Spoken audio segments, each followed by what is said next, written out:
todas e todos. Hoje eu estou muito feliz de estar aqui ao lado do Henrique Mandelbaum. Então, de fato, hoje é um papo de família e em família, que o Henrique é meu marido. E, além de ser meu marido, ele é psicanalista, e também crítico literário e uma longa trajetória como educador. E, durante muitos anos, estudou a obra de Franz Kafka.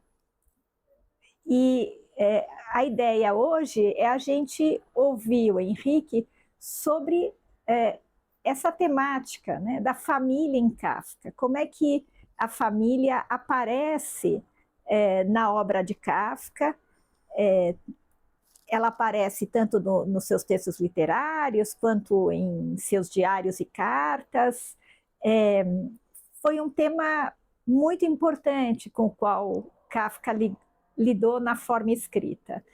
E então acho que é uma bela contribuição aqui para o nosso trabalho, Henrique, te ter aqui, te ter nesse projeto, e a palavra é com você para você falar sobre esse tema.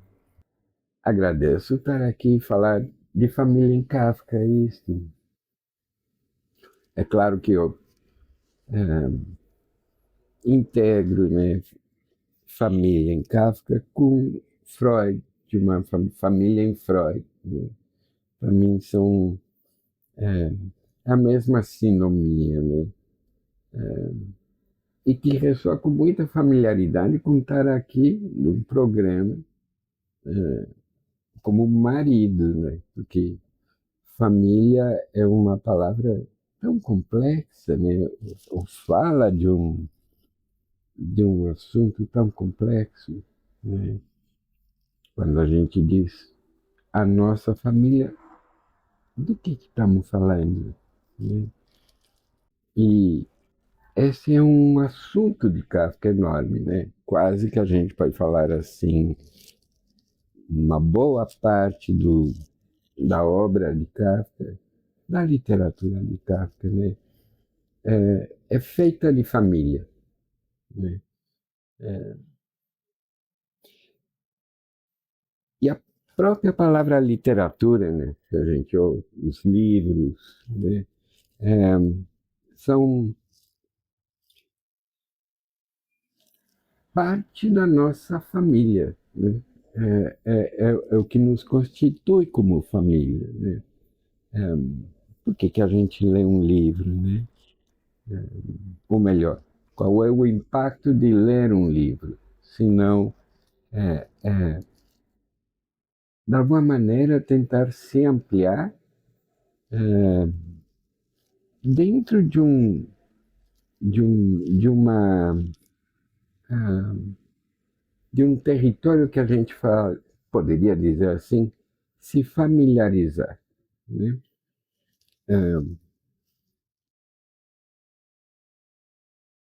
Isso é muito em Freud, alguém que faz da família o território da autoanálise, né? O tema da autoanálise. E isso é muito também o tema de Kafka, né? Onde a família é o problema, né? É o assunto. Né? Quando a gente fala kafkiano, tem a ver com poder estar perdido em família. Né?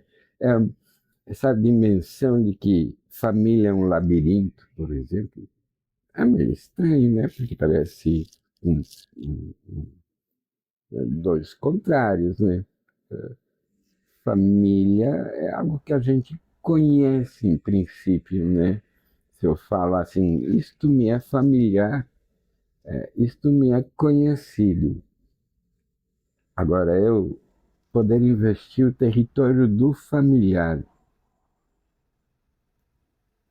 da imagem de um labirinto, é algo estranho e próprio, né, desses dois autores, Kafka e Freud. Né? Em ambos. E é tão interessante porque o familiar vai até ou melhor, emergem ambos desde uma origem, né? Tem a força de um princípio, né? O texto de Kafka, quando a gente lê, a gente nunca sabe se está indo até o início da linguagem, né? O início da literatura. Kafka escreve sobre os mitos, os ressignifica, ele trabalha com deuses gregos, com a Bíblia, com as origens, né? A gente nunca sabe se ele está trazendo essa origem para a superfície, assim, no sentido, como se fosse um Ulisses contemporâneo, né? Ele trabalha, por exemplo, com o mito da sereia, e é tão do século XX que ele está falando, do início do século XX, que é isso que eu estava dizendo, a gente nunca sabe se ele está nos lançando até a origem ou está trazendo a origem até a superfície. Isso é nos familiarizar com toda essa longa história, né? É, que é uma coisa incrível em ambos os autores, porque em Freud também há uma demanda para irmos até o infantil, até a origem, né? Qual é a sua primeira lembrança? Né? É uma pergunta que surge sempre que a gente lê Freud, né? Porque é como se fosse uma espécie um, de um exercício de memória, né? E transforma a memória num território do familiar, né? Ou melhor, a família, né? Quase numa sinomia com familiarizar, sabe? Tornar consciente o inconsciente, né? É um pouco transitar por toda essa longa história, aqui compreendida como sendo familiar ao homem, né? Kafka chega, e Freud também, né? Freud, para ele, toda essa história familiar o lança para a história da vida humana, que o lança para a história da espécie humana, né? E tem Darwin lá no... Então tem o ser humano como um sujeito familiar à natureza, né? Ao animal, ao planeta Terra, né? Os pacientes... Freud é a grande singularidade da escrita de Freud. Claro que toda escrita freudiana é uma singularidade, né? É um autor único,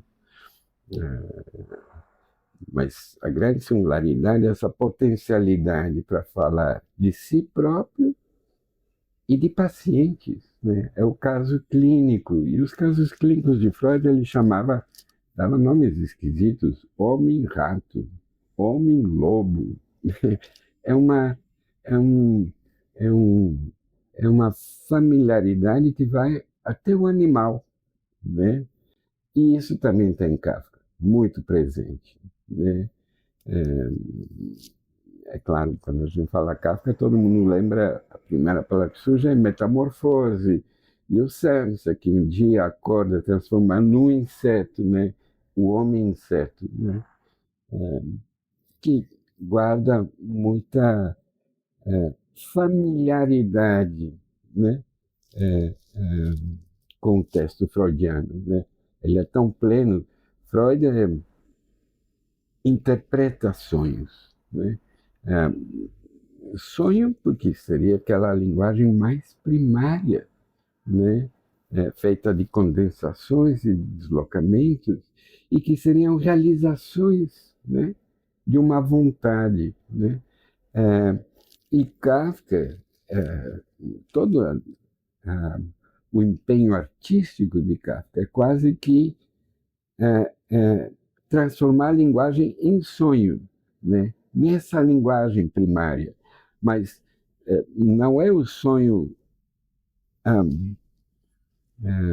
esteticamente produzido, no sentido como se fosse uma alegoria do que é um sonho, ou mas o sonho sonhado, né? É, ele no diário dele, né, nos escritos íntimos, são páginas onde ele derrama sonhos.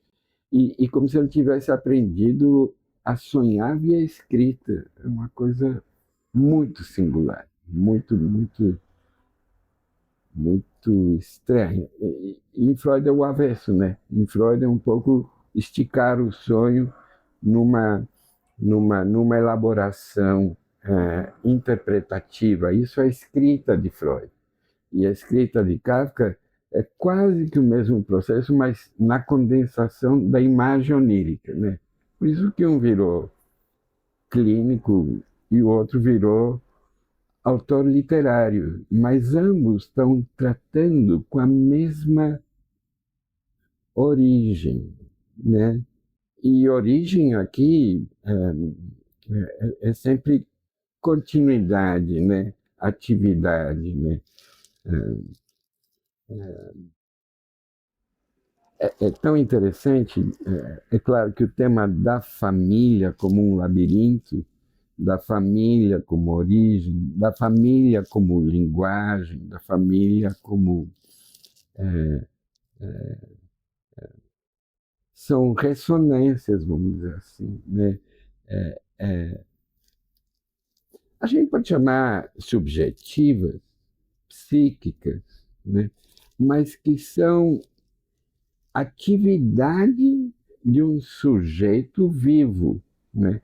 No caso, o Sigmund Freud ou o Franz Kafka, né? Estamos falando desses dois sujeitos, e agora eu vou, se a gente põe um foco no Franz Kafka, né?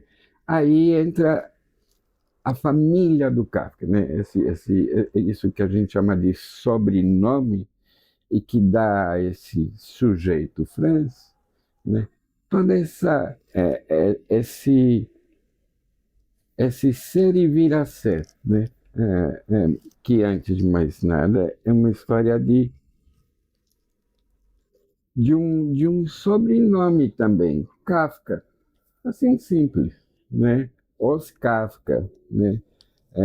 Que para ele é o grande também, e é incrível como as circunstâncias da escrita desse autor fizeram com que o sobrenome valesse tanto, né? Porque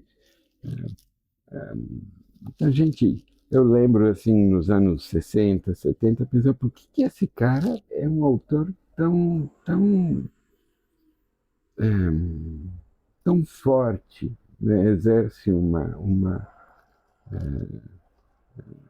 ganha, vamos dizer assim, uma proeminência, né? Porque eu podia falar Thomas Mann, eu podia falar na literatura alemã da época, tantos outros autores, mas Kafka era um autor que capturava sempre, em captura, e acho que tem a ver um pouco com essa repetição, né, do Kafka, né, da, da, da, da coisa martelada, mas é óbvio que tem a ver também com o tema, né, com o assunto, né, é, tão familiar à vida humana em geral, né?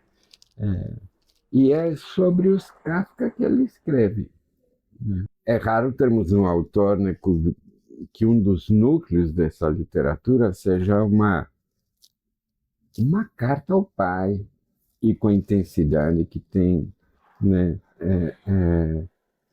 esse texto, né? E o que surge é uma dimensão profundamente conflitiva em família, né? Família é o lugar, como diria o Kafka, ele falava dos problemas cotidianos, né? O Freud falaria da psicopatologia cotidiana. E em Kafka, os problemas em Kafka assumem sempre são coisas muito banais, às vezes, mas impossíveis de serem superadas, né? São situações de uma complexidade enorme,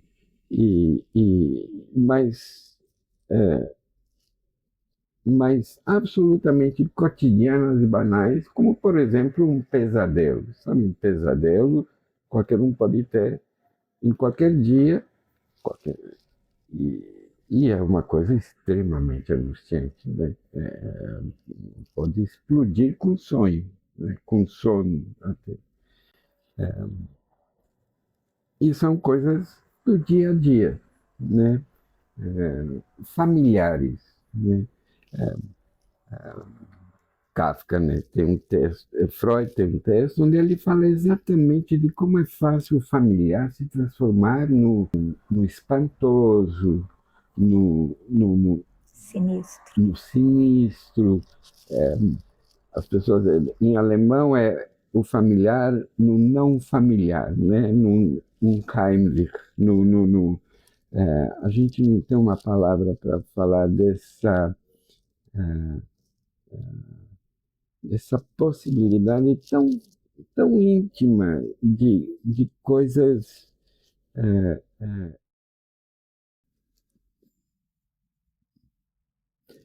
de coisas íntimas nos espantarem, mas é assim mesmo, né? É como a gente tem um susto, né? Um susto é algo muito nosso que se rompe, né? É vivido por dentro. E, e a carta ao pai, né? Traz uma relação de filho e pai. E isso é uma coisa muito familiar para todos os homens, é, gerações, né? Isso né, a gente compreende família não apenas como uma intimidade, mas também como um acontecimento histórico, temporal, implica um longo tempo, né? Se eu falo de gerações, de conflito de gerações, né? Porque em ambos os autores, né? O conflitivo no geracional está presente de uma maneira muito intensa. E é, e é sempre, né, nessa espécie de sinomia entre um fenômeno coletivo maior e pessoal íntimo, familiar, né? Como se cada um, né, vamos dizer, um narrador em Kafka ou um narrador em Freud, se a gente chama, eu chamo o narrador aqui a trama toda, não apenas a voz que fala, mas também aquilo que é construído. Em Freud ele dá nomes, né? Então ele diz a filogenia e a ontogenia guardam relações, né? É claro que a relação está na escrita do Freud. É ele que faz a relação entre o que ele chama de massas, coletivos, né? E ego, sujeito, núcleo íntimo familiar de cada um, né? E mesma coisa em Kafka. Em Kafka, claro que feito dessa maneira mais onírica, essa coisa da amplitude da vida, do coletivo e do egoico, né, está muito presente. Né? E é sempre um egoico, e é esse egoico que, na carta ao pai, é demandado pelo pai. Né? O que o pai demanda para o Kafka na carta ao pai? Ele expressa a queixa do pai. E a queixa do pai é algo assim: você não se preocupa pela família. Né? Você não dá muito valor à família. Né? Que vai ser da família, né? Com você ficando fazendo esses teus escritos, tendo essas suas angústias. Queria vê-lo casado, né? E o próprio casado com uma profissão, ganhando a vida, tocando o dia como ele fez, né? Porque Kafka é uma, é, é uma linhagem também, né?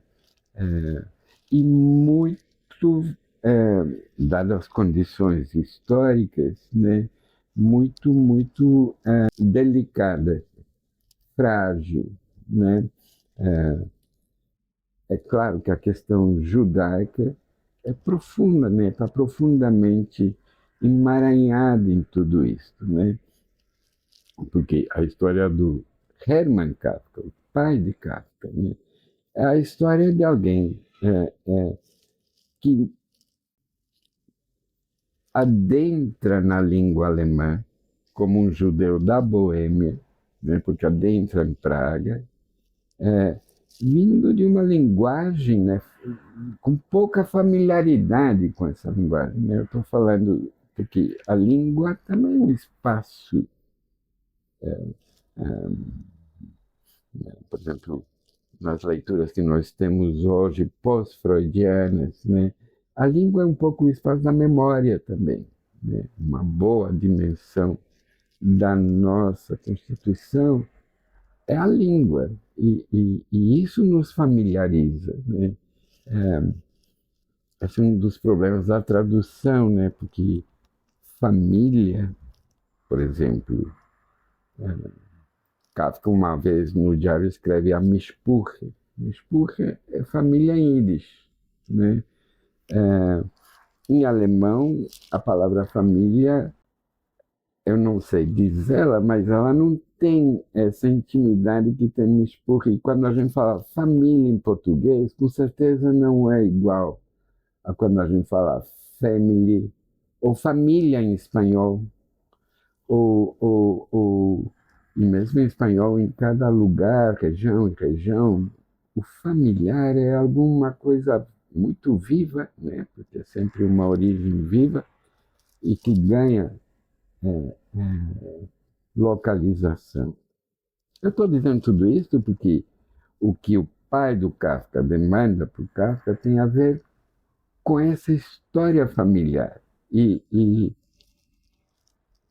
de alguma maneira, em Kafka isso é muito vivo, porque ele, no diário, né, na carta ao pai, ele legitima de alguma maneira a queixa do pai.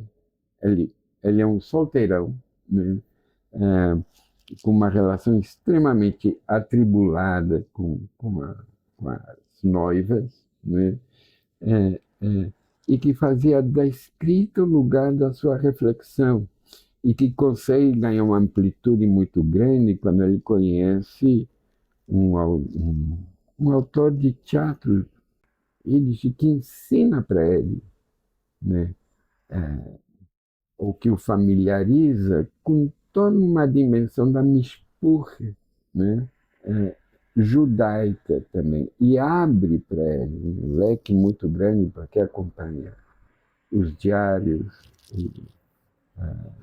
e os contos, vê uma relação muito próxima entre um e o outro. Né? Em Kafka, a gente, essa é uma das grandezas da obra de Kafka, que a gente não tem uma diferenciação entre a obra que seria, vamos dizer assim, a obra ficcional e a obra mais íntima, um diário, né? Ambos têm apresentam a mesma habilidade e eles se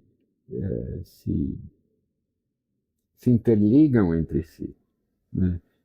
É um pouco, aí também é uma analogia com Freud, porque a vida pessoal e o fazer profissional estão muito vinculados na autoanálise, né? Na autoanálise, que é a voz narrativa. Achei interessante isso, né, de que, porque o pai de Kafka, ele vem, então, justamente de um confronto de concepções de família, né, entre a Mispurre, né, da sua origem, ele próprio veio de uma pequena aldeia, de um núcleo judaico, e esse modo de ser família que ele encontra na cidade grande, em Praga, na vida cosmopolita. Então, não só porque, talvez, eu fiquei pensando se ele também, quando ele faz essa queixa, o filho, ele transmita mensagens, não sei se contraditórias, mas diversas dimensões dessa expectativa são que estão mescladas, e que talvez é parte, não sei se desse labirinto ou dessa impossibilidade do Kafka, porque afinal o que é atender o desejo de uma família? Que família é essa? Não sei, estava pensando. Não, a pergunta, a colocação é ótima, né? Porque transmite toda a complexidade da potência para fazer. pai do Kafka era um homem muito competente dentro do que ele fez. Ele consegue chegar numa situação historicamente muito vulnerável, porque são famílias, né, os Kafka, os Levi, por parte de mãe, ambas, né, por serem judeus e naquele contexto, né, muito vulneráveis, totalmente sujeitos às tempestades históricas e sem lugar, né? O, o, o pai do pai, o avô do Kafka, né, o Yakov Kafka, tinha filhos ilegítimos porque tinha que ter judeus só podiam ter um certo número de filhos, né?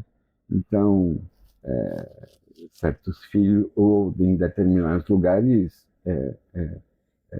o filho vem com um valor assim, ilegítimo porque estava fora da lei, né? Havia uma série de prescrições para as famílias, onde morar, quantos serem, condições muito difíceis, né? Da cidade, por exemplo, do avô do cara, que era um açougueiro, né? Se dizia que ele era o último judeu, né? Todo mundo tinha que sair dessa cidade e ir para outro lugar. O Jacob Kafka ficou. Então, a vulnerabilidade e a vontade de viver, né? Isto que é transmitido, né?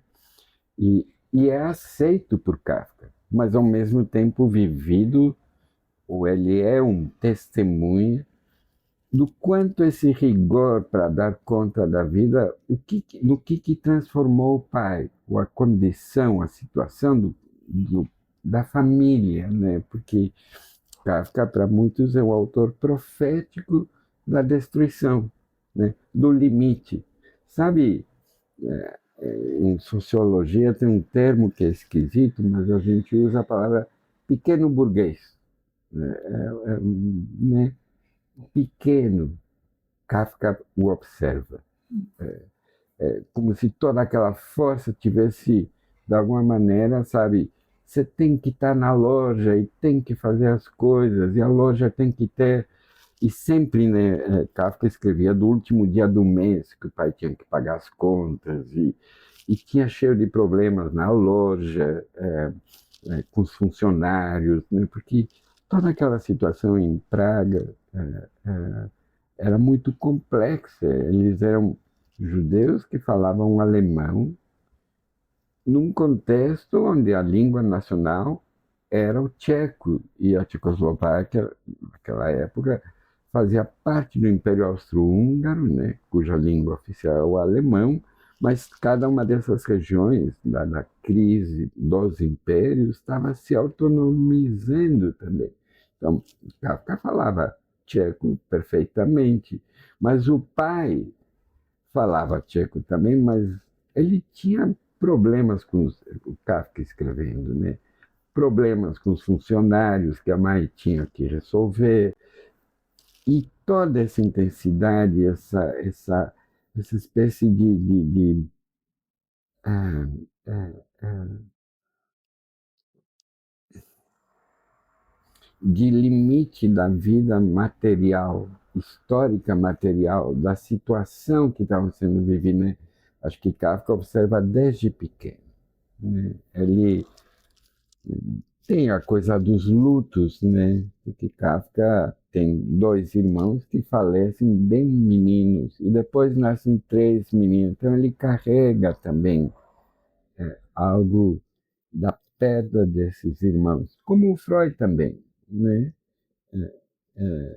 Também tem irmão que falece criança pequena, né? E algo disto se instala em todas as reflexões também. Estou dizendo isso para falar um pouco, responder isso, né, da complexidade da demanda paterna, vamos dizer assim, que vem em Kafka, né? Que a opção solteira dele é também uma opção de levar adiante todo esse legado familiar, né? Quando ele conhece Itzhak Levi, como eu estava falando, ele se interessa profundamente pela cultura ídis, pela literatura judaica, pela religião judaica, tudo aquilo que o pai, de alguma maneira, estaria encolhendo, né? E surge essa queixa, né, na carta ao pai sobre, por um lado, o pai dizendo assim, o que você vai fazer, né, com a família, né? E ele dizendo, Kafka retornando, o que você fez com a família, né? Tem algo dessa temática. E claro que na literatura, né, no texto kafkiano, a gente vê esses níveis, né? O nível mais pessoal e, ao mesmo tempo, essa vontade de expansão para o universal, para o humano, né? Como se Kafka tivesse absorvido também a competência de levar em preocupação não apenas o estado de coisas da família dele, mas do bairro, da rua, do bairro, do coletivo tcheco, e pelo alemão, né, de todo o coletivo. Então é uma literatura que tem muito a preocupação assim pelo amanhã, né? Da continuidade da família, apesar de ser uma literatura que fala tanto dos limites, né?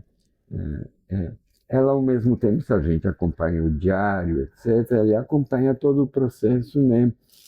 A tentativa de ajudar, por exemplo, o amigo deles, todos os amigos vão migrar para Israel. Grande parte deles participar, né, da atividade sionista. Porque é uma questão de vida ou morte naquele período, né? Não era, sabe, a preocupação do pai de Kafka, o que vai ser, né, da família amanhã? Isso fica presente como um tema profundo em Kafka e acho que também está em Freud, né? O familiar vai para o destino do coletivo humano, né? Como se fizesse parte de pensar família, pensar também o amanhã, né?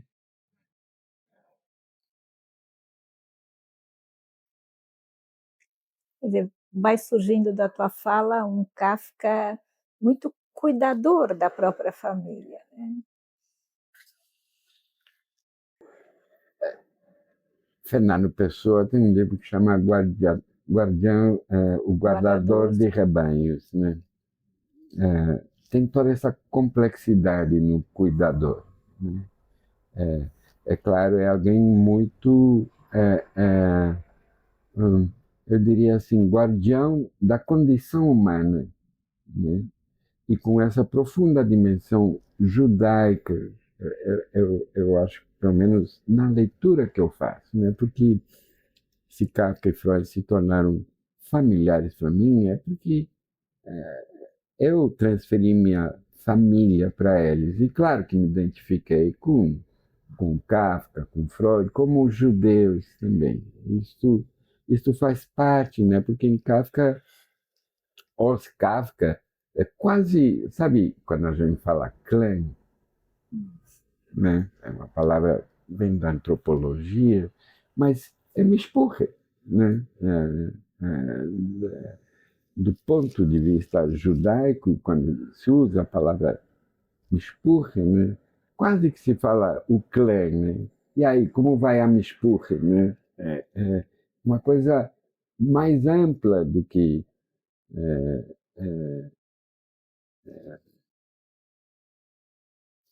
nós dois, por exemplo, e nossos filhos, né, quando ela vai, e aí, a família como vai? Né? A gente pode pensar essa palavra numa dimensão, sei lá, na clínica, né? Surge, surge com muita profundidade, né? Porque essa dimensão do inconsciente que Freud vai chamar de id, né? É uma longa história. né? É uma longa história de continuidades, de transformações, né? Então, sempre, quando a gente fala a vontade ou o desejo, né?